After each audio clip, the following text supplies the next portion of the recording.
As Tom had mentioned earlier, I'm the default program or speakers chairman, but it's my privilege to introduce our speakers each month. And today is no exception. Our speaker today is Jay Dunlap. He's a veteran communicator, administrator, and educator who returned to his native Omaha in 2010 to become the third president of Madonna School Workshop. Previously, he has served as communications director for an international missionary organization, part-time professor of communications and media, and is a television news and anchor reporter. He's a 1980 graduate of Creighton Prep, where he returned to teach during the 85-86 school year. Jay has earned a BA from Notre Dame and a master's from Northwestern University School of Journalism. He's the author of numerous magazines and articles, in the book Raising Kids in the Media that was published in 2007 by Circle Press. He and his wife Margie have 5 adopted children of mixed race, ranging in age from 8 to 19. Is that still current, 8 to 19? 20 as of Saturday. Okay. Please give a warm welcome to Jay Dunlap. It's wonderful to share the story of Madonna School with an audience like this, because of any school in the Archdiocese, I think we can say this very safely with great confidence, Madonna School is the school that really belongs to all of us in the Archdiocese, whether we're aware of it or not. Perhaps more so than any other school in the Archdiocese. It's the one school that's a grade school, a Catholic grade school that doesn't have a parish attached to it. It is also a school that exists because of the community. We have graduates, we have alumni who love our school, but because of the nature of the people we serve, they're not capable of supporting or sustaining a school the way the alumni of Creighton Prep or Duchesne or Roncalli or whatever other school would do that. So Madonna really exists because the church in the Archdiocese of Omaha and other friends in and around this community love and support the mission.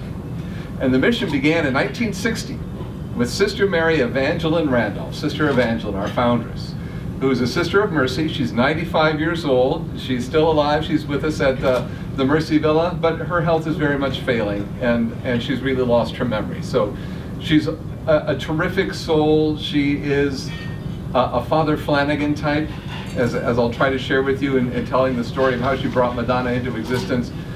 She's one of the great figures, I think, of the Archdiocese of Omaha. And again, it goes back to 1960. She was a 40-year-old Sister of Mercy teaching in the school at the old St. James Orphanage that was at 60th and Military. Of course, we don't have orphanages anymore. That's another issue, right?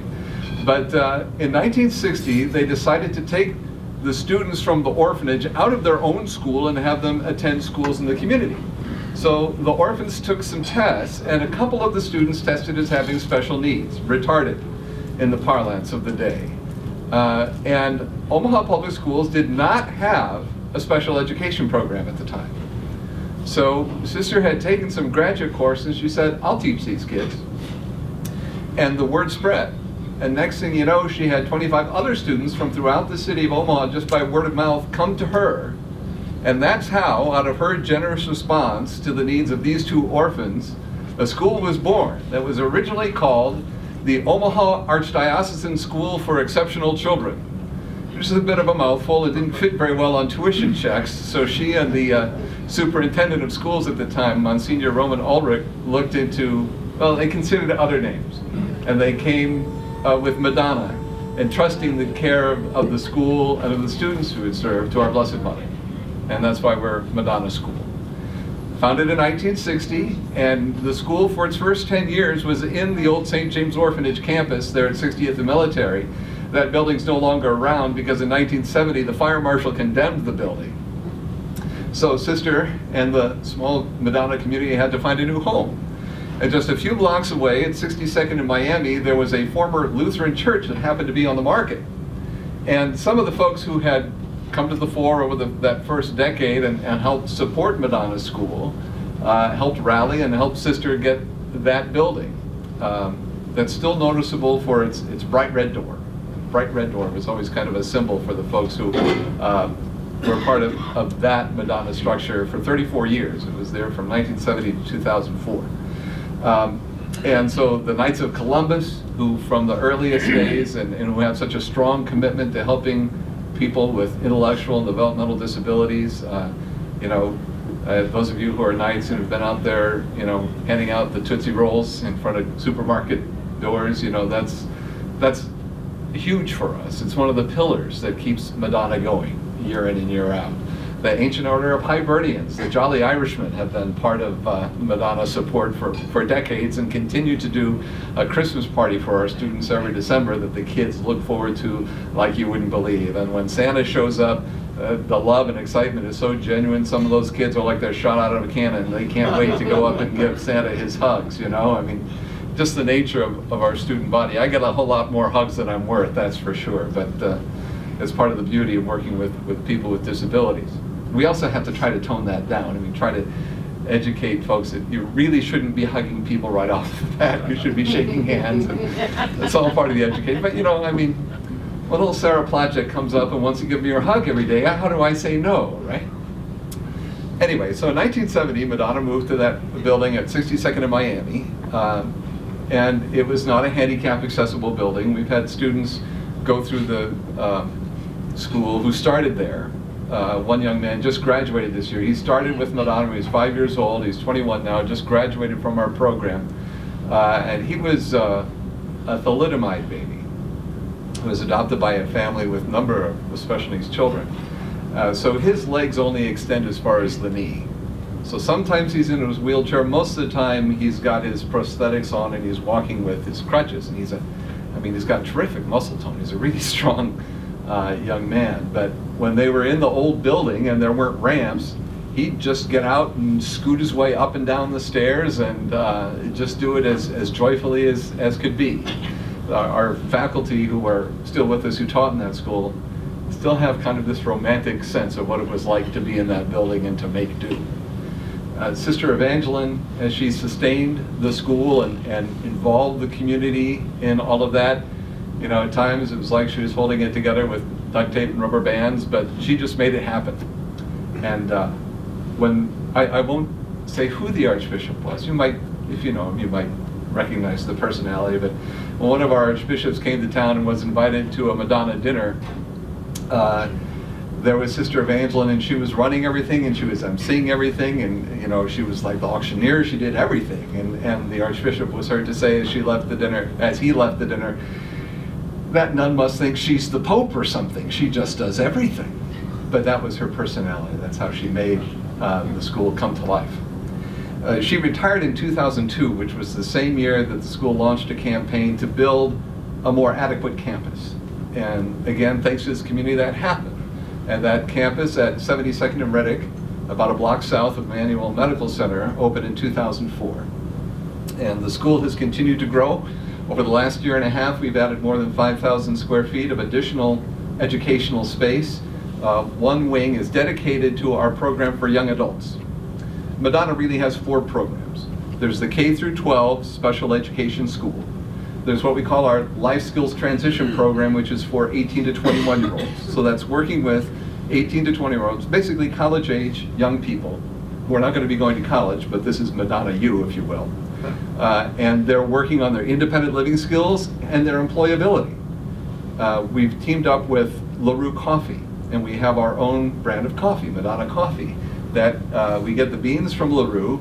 They grind the coffee, our students do, package it, label it, do all the marketing and selling and everything, and that's one of the ways they develop their job skills. Many of you may be familiar with the Tea Smith, Tim Smith's company, with a couple locations, one in the Old Market and the other near 78th and Dodge, and we package teas for Tim because he found what we could do with coffee, and so he has hired our young people to work with him. And so there are a number of businesses we work with so our young people can get that job experience and develop the skills. And that's a key part of our program there for 18 to 21-year-olds. And because we've had success placing young people in jobs, many of them in supermarkets, Hy-Vees, bakers, what have you, we have kind of naturally grown out of that over the last couple of years to adding an employment services program for young adults. So that means we're continuing to work with some of our young people even after they graduate to make sure they get placed in good jobs. And one of the neatest things about that is something that has just started this month, this week as a matter of fact. We're in a project called Project Search. Project Search is a partnership between educational entities like Madonna and an employer. And our partner happens to be Nebraska Medicine, or the UN Med Center. I don't know why they chose the name Nebraska Medicine. That seems kind of vague, doesn't it? But we have right now teams of interns that are starting 10-week internships. It's a series of 10-week internships so they can be on the job in the employer, and the employer commits to hiring some of the interns when the internships are all done. And others have learned valuable skills that they go out to other similar employers, other food service operations, other hospitals, what have you, and gain employment in the community. So that's a very exciting new program for us.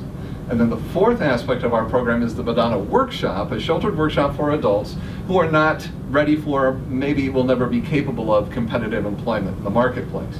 And so they need an alternative. And the Madonna Workshop is a place where they can know the dignity and self-worth that comes with a daily job and a regular paycheck, and also outings into the community, to go to the zoo or to go swimming or bowling, or a number of things that we integrate into the program.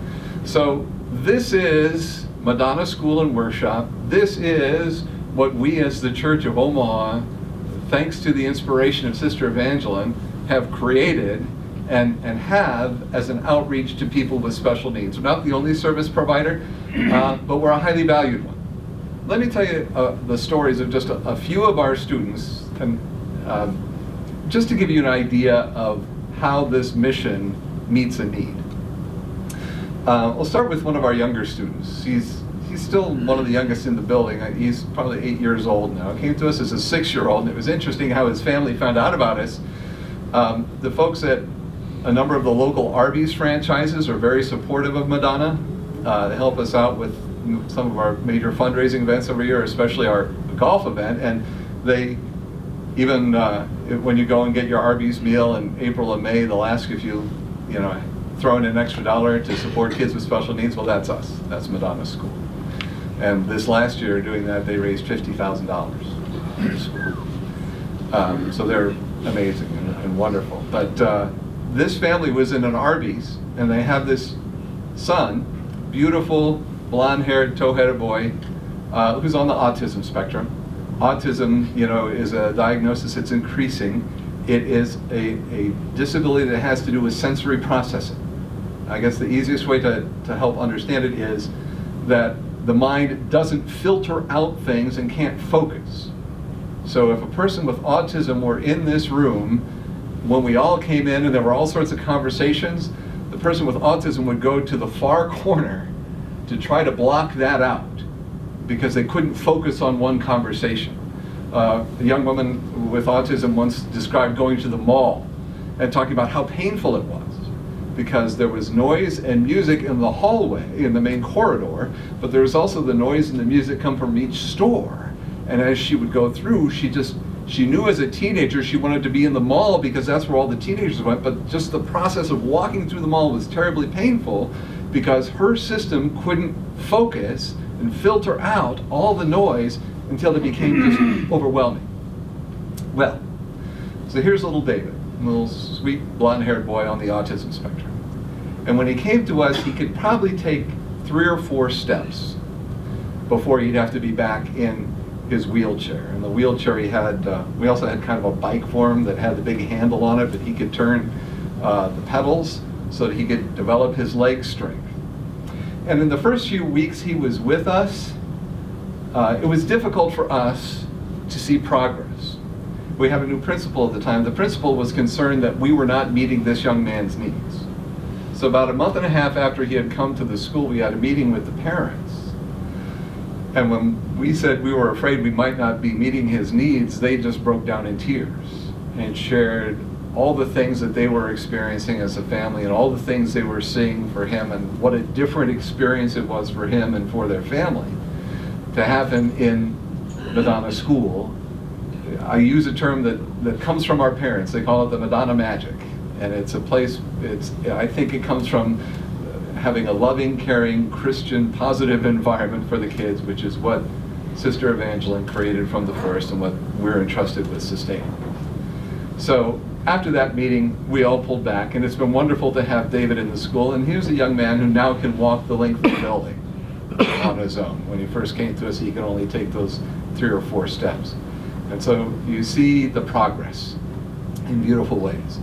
There's another young man who came to us 14 years old, so he was in one of our high school classrooms. And when he first came to us, he had always been mainstreamed, even though, again, this is a student with autism, and a very profound case of autism, really.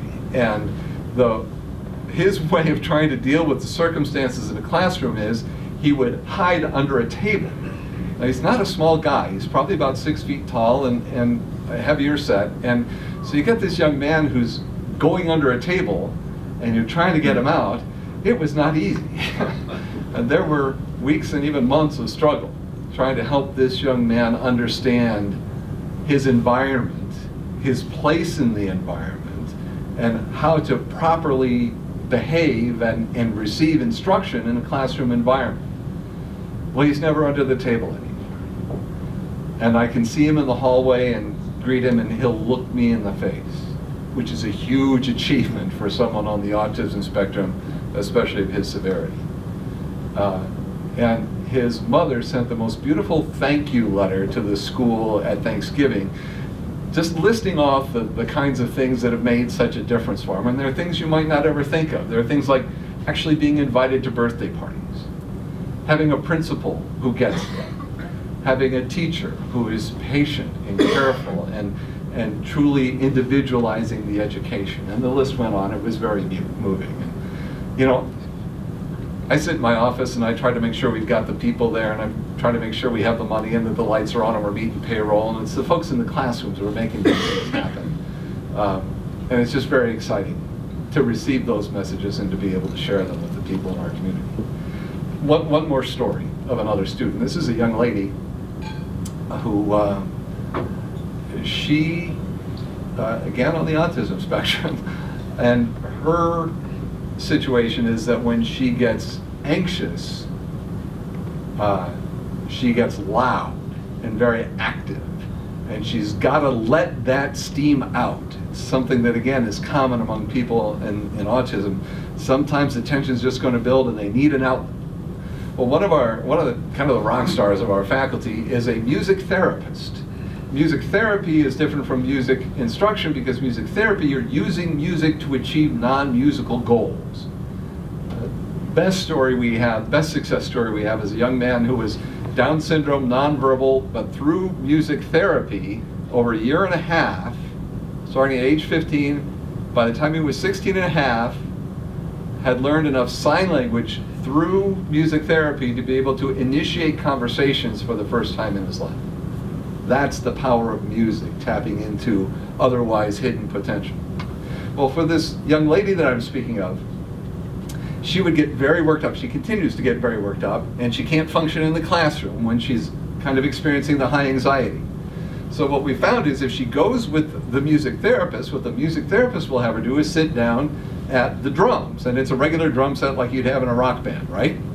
And so the young lady sits down and she starts banging on the drums, and the music therapist is at her keyboard and she's playing along. And while the girl is drumming, at first the music therapist is trying to play some melody that will match the intensity. Right? So the music therapist is trying to get up to the anxiety level of the student, if you will. And they'll do that for a couple of minutes and they'll pause. And then they'll resume. And when they resume, the music therapist is playing her own melody in a way that is inviting the student to play the drums to match the piano. And when they reach the point that the drumming is matching the calmer melody of the piano, they've achieved the therapeutic goal. And the student can then go back to the classroom and function just fine. Well, these are some of the kind of mysteries, if you will, that we deal with at Madonna. The human mind is always a mystery, and some minds are maybe more mysterious than others because they can't express themselves the way that we can. But again, Madonna School is school of this entire community, of this entire archdiocese. We exist because of the kindness and the generosity and the spirit of the local church that wants to support our brothers and sisters with special needs. And I grew up with an older brother with special needs. And I remember as a kid having to try to figure that out, and why was my brother Pat the way he was, and why is he so different? But then I kind of came to appreciate him.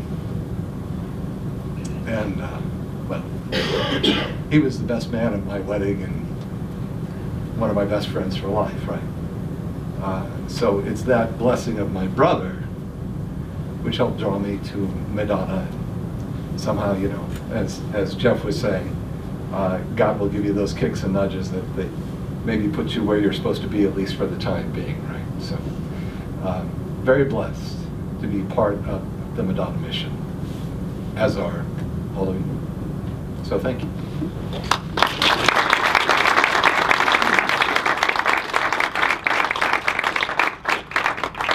have time for questions if anybody has any questions for Jay.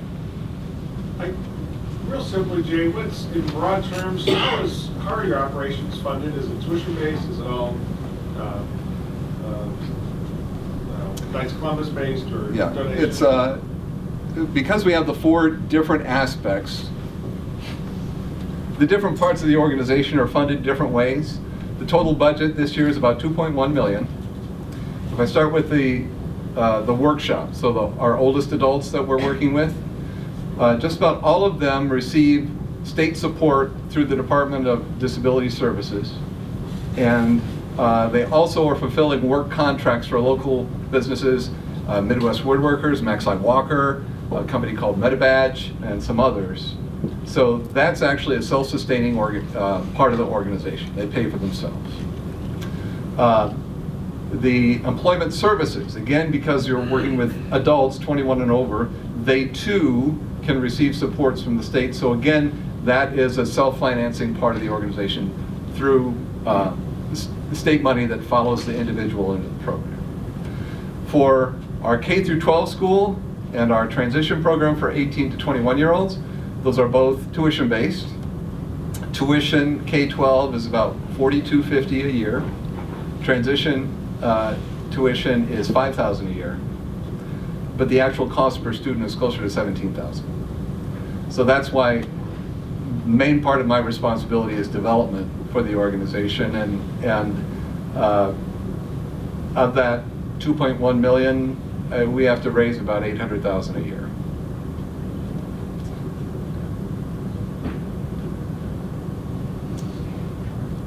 How many students?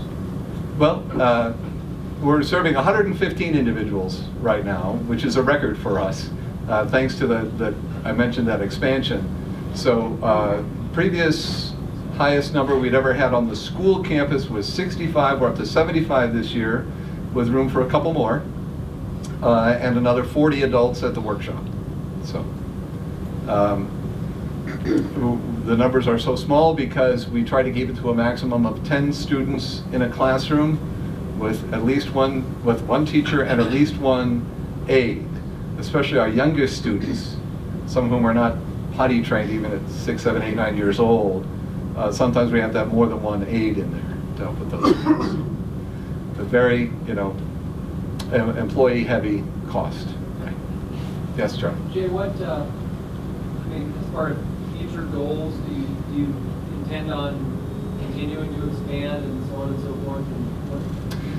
Yeah, what we're looking at right now, the thing that we're considering, and the Archbishop has said, okay, but you got to give me the very specific plan. We'd love to own the workshop building. The school and the workshop are on separate campuses. The school is at 72nd and Reddick. The workshop is at 92nd and Bedford, which is near 90th and Maple.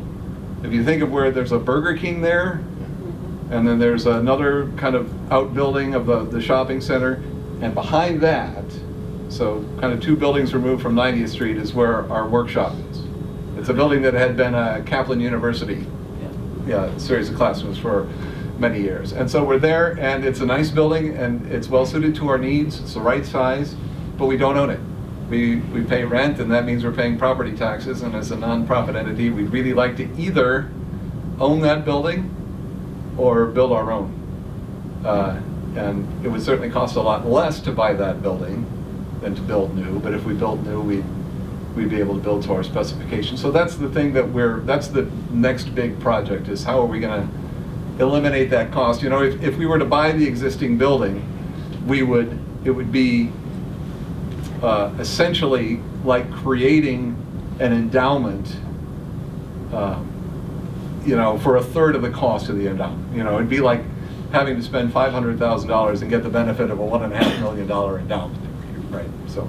Do you have, on your campus right now, do you have property where you could build on? You know, immediately to our north, there is an empty lot, but it's owned by our neighbor, Quality Living, QLI, which has been a fast-growing organization. They do terrific work rehabilitating and also long-term residential for brain trauma victims. They're a terrific organization, a great neighbor, but they own all the land around us. So every time I inquire about that land, I kind of run into a wall. So it'd be great if we could, but they've got it and they've got plans for it. So, yes. Are there students from outlying communities or rural areas then? Maybe I missed that. No, that's true. Yeah, that's a good question. Thank you, Randy, because there are actually about 10% of our students come from smaller rural districts around the city that don't have the resources to have their own special ed department. We have several students who come from Utan. We have students from Blair, even Bennington. And the reason Bennington sends us some kids is they just like it. They like our school. And so they're willing to support us. And Springfield, Platteview. And we also have some kids from Iowa, actually Dunlap, Iowa. But yeah, and the nice thing about when those students come and when the school district initiates that, then the district actually pays a per diem, and that turns out to be more like $12,000 a year instead of the $4,000 tuition. So that's a big help. So, I have yes. a question. When you have kids with autism that are so highly sensitive, and you're trying to work them through grade level 2, and you have other children that are not autistic but have different kinds of challenges, how does the teacher deal with that? You know, yeah, you kind of have to be in the classroom to see it, but it's what they call differentiated learning, and it's having a program that is very much tailored to each student's needs, and it's balancing between the individual attention that each student needs and also trying to keep the group engaged and busy. And so, you know, frequently I'll walk into a classroom and here will be one student doing a work assignment on a desktop computer, and there might be one or two others who are using iPads. The iPads are wonderful because they can even be used as communication devices for our kids whose speech is limited.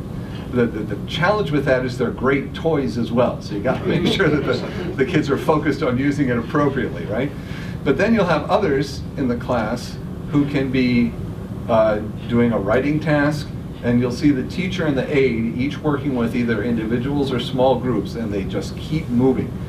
With the students on the autism spectrum, especially as they get older, there are certain kinds of portable racks that can have different colored drawers in them, and in each different drawer is a different kind of learning task. And what we found is if you can keep the student with autism focused on achieving a task, receiving a reward, and then moving on to the next thing, and you continue to cycle them through that series of tasks, they develop over time more stamina for focusing on a task and working with it. And that's been one of the keys to having those students adapt much better to the classroom. So it's highly individualized, it's keeping a lot of balls in the air, and the teachers really do remarkable work. Yes? How do you determine who's a good candidate for education there, and then like at what age? Well, you know, the age really depends on at what point the family is looking for an alternative to whatever else it is they found. So we have some families who come to us with their kids at 5 or 6 years old, kindergarten age, because they want a Catholic education for their student with special needs. A more typical story is a student has been in usually the public school, sometimes the parochial school, and does okay for a little while, but at some point the mainstreaming stops working, and oftentimes that's when the student is reaching the middle school or junior high years, where you're going from a small neighborhood elementary school where the kids have been with the special needs student all along, and they have kind of a special companionship, and the kids can really be wonderful and protective of their classmate. But then you're going to a big junior high, which is going to be lots of other kids. As the students age, the difference between the special needs student and the average student become magnified, and parents sometimes have the foresight to say, you know, that's not going to work for my kid, or other times they make the transition and they find that their student is just not thriving. And so that's when they come to us. And when they come to us, we'll do a tour with the parents. Sometimes the child will be with them during a tour, sometimes not. And then we always invite the family to have the student stay with us at no cost for a couple of days to test out. It's helpful for our faculty, it's helpful for the student and the family, and we like to do it because they always stay. Once they come and they experience it, they want to stay. So does that answer your question? Lots of times we can tell from an initial interview over the phone or whatever if a student is going to have a diagnosis that's beyond the scope of what we deal with. But there haven't been very many of those, really. Was there another hand? Yes? How many students can you accommodate now? We could take, I believe we could take another 5 students K through 12. The rest of the space is full. I know our 2 high school classrooms are full. I think we got 1 space available in one of the middle school classrooms, and a couple of spaces among the younger kids. And then in the transition program, I think we could take another 1 or 2. But we're quite full right now. What was the second part of your question? How many total are in your... So that would put us at about 120 through the whole organization. And we could take some more adults at the workshop as well. We could take another 5. So we could probably go up to 125 total, and then we'd be really maxed out. Thank you, Jay.